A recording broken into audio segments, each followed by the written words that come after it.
Welcome back to Dojo. Today we're solving a fun problem: can make subsequence using cyclic increments. Let's dive right in. Imagine we have two strings, str1 equals ABC and str2 equals AD. Our goal is to check if we can transform characters in str1 to match str2 using cyclic increments. What's a cyclic increment? It's like moving forward in the alphabet. For example, A becomes B, B becomes C, and Z wraps back to A. Now let's see how the code handles this. We start with I equals 0, pointing to the first character of str2, which is A. The first character of str1 is also A. They match directly. So we increment I to 1, moving to the next character in str2, D. Next we look at B in str1. Does it match D? Nope.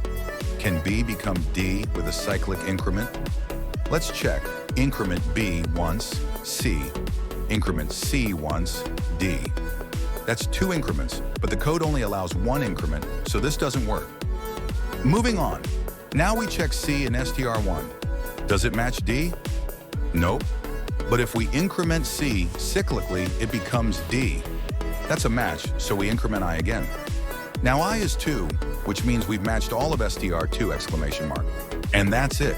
The function returns true because str2 equals add can be matched as a subsequence of str1 equals ABC using cyclic increments.